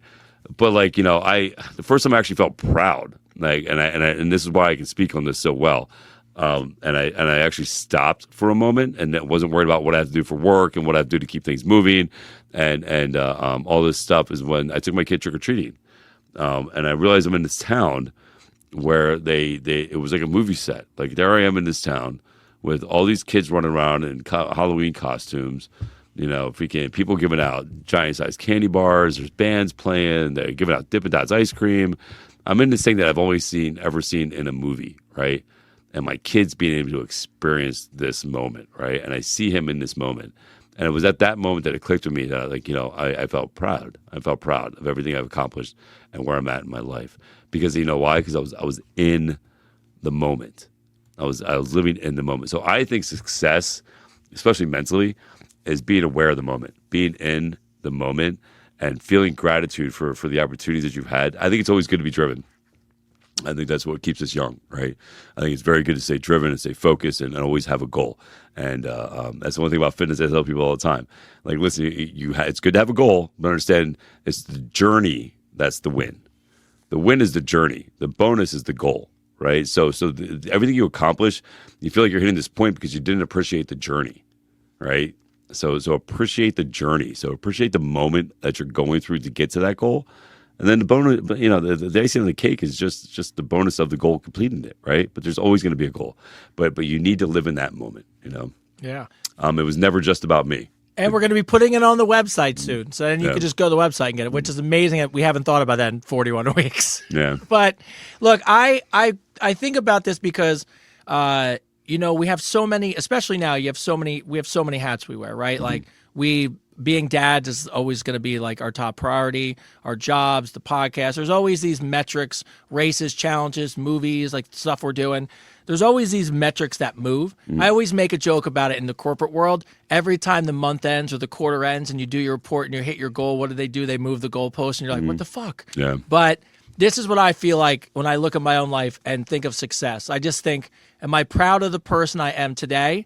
And am I still trying to be a better person tomorrow? Yeah. If I can honestly look at myself in the mirror and say, I'm proud of all the work I'm doing, I feel like I'm a good person, I'm in a good place, and I'm also continuing to learn, I'm proud of myself. And I feel like that's success to me because that means I'm doing all the little things. I'm working hard in the gym. For me, I'm being a good dad. I'm being a good husband. The podcast is like, I feel like I'm moving in the right direction. I feel like I'm pretty successful. But I'm never not chasing something because you need that drive. You got to have it. It makes life fun.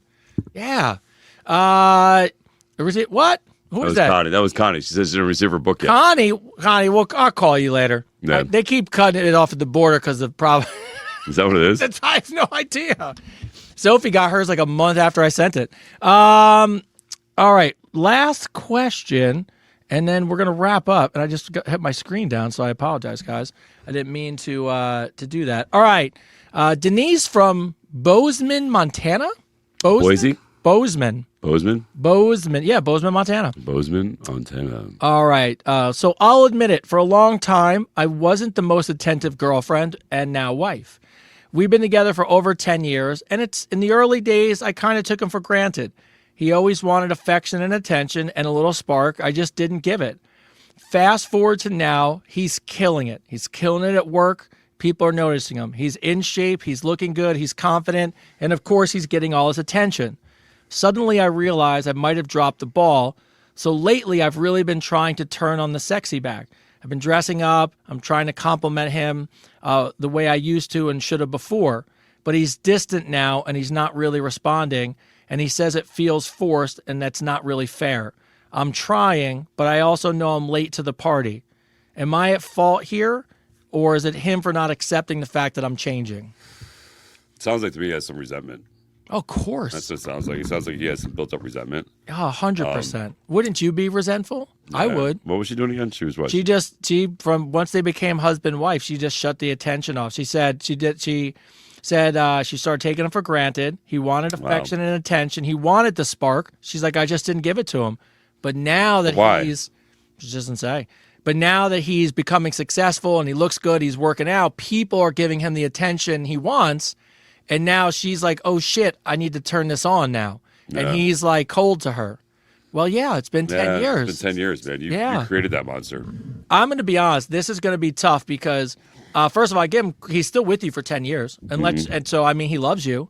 But you might need some therapy on this one. And I mean that. I agree with 100%. It's couples therapy. He needs therapy. He needs therapy, and so do you. Yeah. Because what you did is you created this monster resentment. And unfortunately, everything you do now doesn't seem like it's real, because that's what he's used to. He's used to you freaking acting that way. You know, what's up, bro? Especially now that he's like gotten so much better, and now she's giving him the attention. What's the motivation behind that? Like I would guys the same thing. I was like, now you want to pay attention? Good call. Yeah, good call, that Tyler. Like now you want to pay attention. Now I did all this shit. And now you want to give me attention? Again, there's a lot of resentment there. You might have fucked this one up. It's tough. That's why I said I went right to couples therapy. Yeah, couples therapy is the best way to go. Counseling is the best way to go. I don't know, because like I just know if it was me, I wouldn't have waited 10 years. Like I wouldn't have stayed with you. Like I wouldn't have. You know what I mean? That's one of the things that I have a family member of mine that is in the same situation. You know, she just totally shut off, and he's still with her, still loves her. He still reminisces about when they were a power team together. You know what I mean? But you know, if I guarantee you, she acted like she was interested now. After he's done so much, he'd be questioning the whole fucking thing. Like, you need to go to couples therapy. You need to go to couples therapy. He needs to go too. Yeah, he needs to go too. Yeah, because if you don't, freaking, what's going to end up happening is he's going to leave you. That's what he's going to do. Yeah. That's look. And by the way, I brought that question in because I think it's common. I think there's a part of people for some reason I don't know what it is. I think sometimes people just get way too comfortable or think this is the way it's supposed to be. They don't. I struggle with this, and people think I'm in the wrong. I'm in the minority for sure. I don't believe that the honeymoon phase has to end. I believe that it might change a little bit. I think, things get, more tied together financially and kids and life. I get it, but it doesn't mean you still shouldn't put yourself as a priority. There's no reason it has to die. And, but for you knowing that you just didn't give it to him, you're gonna have to romance the fuck out of him, man. You're gonna have to say sorry for him. I think that's what you got to do. You're literally got to sit him down and explain to him why you're sorry. Yes. People are saying he's cheated. I don't think he cheated. No. I don't think he cheated at all. Because I know people. Listen again. I know somebody very close to me that would never ever cheat on his wife. Nope. Never. She treats him the same way, and he has resentment towards it. And I guarantee if she went and changed her thing without explaining why, or like you have to make that amends. It looks You have suspicious, to. by It looks the way. suspicious. You know, now again, it goes Now back to I'm that. successful. I'm successful. Now you fucking want to give me attention? Fuck you. You know what I mean? Like fucking. That's how it comes across. So he literally has to sit. She literally has to sit down and apologize, word for word, verbatim, what she's apologizing for. Yeah, admit it. You know, admit it. Take accountability for it, because that would change me, right? That would change. Like if you sat there and you said, "Listen, I'm sorry that I'm sorry for the last 10 years I checked out. I'm sorry for the last 10 years that I wasn't there for you. I'm sorry for the last 10 years I didn't give you the love and respect that you deserve. I'm really sorry, and I hope you can forgive me.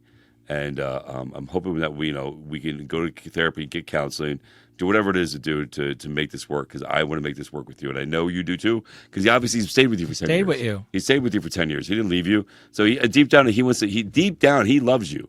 Deep down he wants this marriage to work too, or he would have fucking left, right? So what I would say is literally be accountable, be present, tell him you're sorry, and that hopefully will work out in your best interest. I would say being sorry is way better than trying to be sexy. I agree 100%. I agree 100% on that. I think 100% you giving the man the respect he deserves that you haven't given him for 10 years. And because again, and I used to say this all the time, man, at the end of the day, when I'm dating you, you're my friend, right? Like you're my friend. So I'm going to give you the same love and respect I would give to a friend of mine. Like me and Tony are friends. I have no problem telling Tony if he's fucking up, or he has no problem telling me I'm fucking up either. You know what I mean? If we can, and we hold each other accountable. Like it's okay to hold somebody accountable. But for that to happen, you literally have to want to be sorry. You know, you have to want to apologize, and you have to really, truly, truly mean it. And I wonder, you brought up something I just thought about, we don't know from the question, but is she sorry?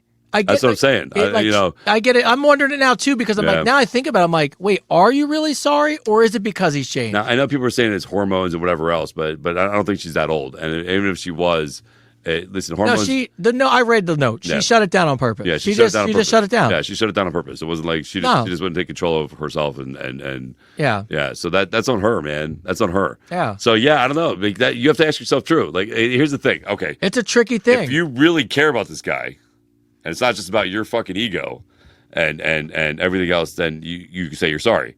But if you don't really love this guy and you're really not going to change and you're really not going to make it work and you're just doing this, let him the fuck go. Let him go. Let him go live his fucking life and let him be happy. That's one of the things that drives me nuts about this person I know, my family. Freaking like he's such a great guy, such an amazing human being, right? And any woman deserves him. But she holds on to him to hold him. You know what I mean? Like, if you don't love him, let him the fuck go. Let him the fuck go. You know, because one, it's going to be good for you, so you can find somebody you care about. But it's selfish of you, man. It's totally 100% selfish of you if you're just holding on to him so you're not fucking alone.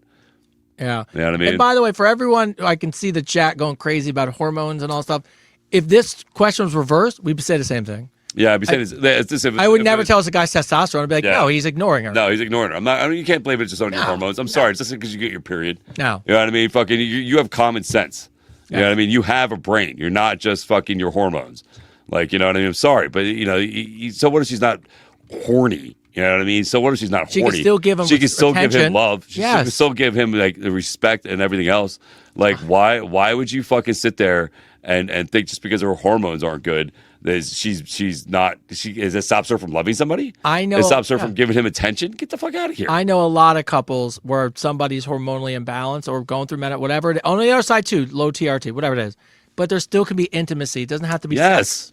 You can still say I love you. Yes. You can still fucking hold his hand. You can still fucking give him a hug. Still give him a kiss. You don't have to fuck him. Yeah. You know what I mean? That's you're simplifying it too much. And you're making excuses. Or, by the way, as he was starting to kill it, did you stop and tell him you're proud of him? Yeah. Like you know what I mean? Did you tell him you were proud of him? Did you support him when he was doing it? There's things you could do that your hormones have no balance in that shit at all. You know what I mean? We go to war with the audience on the way out. Ah! We love you all, by the way, but you're wrong. Yeah. So, no. Sorry, for the first time, women, you're wrong. So, all right. So, as we bring the show to a close, as always, thank you, sir, to our. So, are you all right? So, you're the only person, Ming, that has any clue of. Outside us sitting here, but you were a stranger brought into the podcast studio. What do you think? Does it look nice? Looks great. I'm Great excited, job. right? Great. I'm excited too. Yeah. Ming came in. He said, "Look," he gave the touches. He's like, "I need these little arms because I see your face." But I was like, "Great, this little thing," and then he goes, oh, we got to get backlights to make this look sexy. I was like, backlights, ordered them. So I'm excited. So that's going to be next week, which is exciting, barring any things. By the way, we go live at 8:30, just so you all know, because me and Chris keep messing it up. It's 8:30. So I will make sure I tell everybody. I just have to put this up there.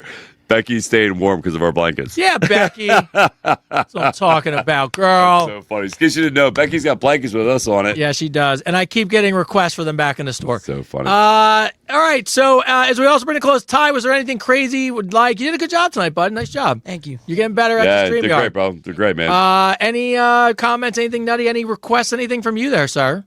No, You look good in the hat. thank you. You excited to be on camera next week? Can't wait. Are you going to dress? By the way, this is how I know. He and Avery don't care now, but when they get older, they'll be excited they're part of the podcast, right? They're kids. They're like, I love it. Whatever, could be without it. But I know I know he's excited because all his buddies come to the house, all of them, and they're like, yo, when are we having the podcast party? You guys won the award, right? You guys won the award. I got to listen to the episodes. All his friends know. So that's how I know he is really excited about it deep down. He won't admit it. The best part about it was we were downstairs. It was a few days ago. It was me and my friend Christian. Yeah, they come down. We were sitting in the two chairs, the podcast studio. Dad's over there working. He looks at me, and goes, "You know what we could do? We should do a podcast." I'm like, I have Nobody all wants this to stuff here. podcast the house, buddy. My kid was cracking up when I left your house the other day, and your friend came in, and he's like, "I know that guy. I see him on TikTok." Oh yeah, that was the best. It was so funny. My kid yes. started It's my cracking boy. up. I started laughing. That's so funny. So everyone who watches, Tyler will be. We'll have a camera back, so you guys can see Tyler and Ming when they talk on the show, which will be exciting. So we're stepping up our game. As we sign off, first from me, how's the Coochie Cooper? It's the Coochie Cooper, not the Coochie Mini. Just throw it out there. First off, huge shout out to everybody who's new, who's watching. We have a lot of people now from the Signal Awards who've watched us and probably join us tonight.